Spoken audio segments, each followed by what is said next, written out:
Hi, what's the traditional way of making money at stock market? It's pretty simple. You buy a share at a lesser price and you sell at a higher price. You get the profit. So you will be making profit at stock market when the stock market is bullish. Buying at lesser price, you think the stock market would go up, the stock market goes up, your share price goes up, you make a profit. And in this case, when you're selling a share, you first own the share.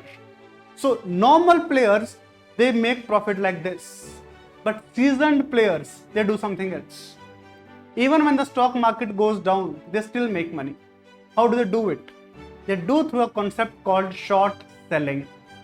What is short selling? In short selling, we first sell and then we buy. How is that possible? So in traditional selling, we first own, we first possess, then we sell. In short selling, we first sell at a higher price and later buy at a lower price. So how do we do it? Suppose I am an investor.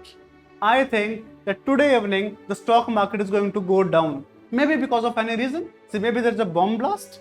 Maybe there is another wave of COVID coming up. So I think stock market is going to go down by today evening. So what I do? I sell a share. How do I sell a share without owning it?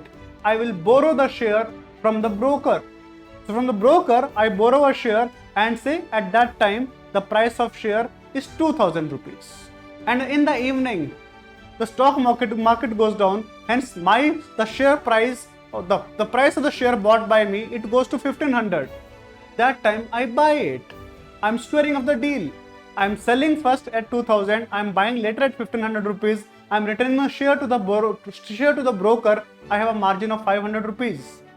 So I'm making profit when the stock market is bearish also. That is what is called short selling. That is selling first, buying later. Alright? But it's also possible, my prediction, it goes wrong. That the stock market, instead of going down, it goes up in the evening. I had bought a share, I had sold a share for 2000 rupees. And in the evening, the stock market goes up and my share price comes to 2500 rupees. In this case, I'll have to buy at 2500 rupees. I'll have to make a loss of 500 rupees. In this case, I do not have an option of holding on to the transaction. I'll have to complete the transaction the same day. That is, if I'm selling in a day, I'll have to buy in the same day, either at a lesser price or at a higher price. Totally depends. If I do not do it, if I do not buy by the end of the day, by the time when the market closes at 3:30, then there will be hefty penalty imposed on me. So, short selling is very risky because it doesn't give me a chance of holding on to the share if the price goes up or down. In normal stock market practices, I buy a share. If the price goes up in the evening, I can sell in the evening. I can still hold if I think the price would further go up. And if the price goes down in the evening, I can hold on to the share. But in short selling, I'll have to scare off the deal. I sell in the first and later on in the same day, I'll have to buy it whatever is the price. Alright, so short selling is very, very risky. Please, only seasoned players should be doing it. Alright, thank you.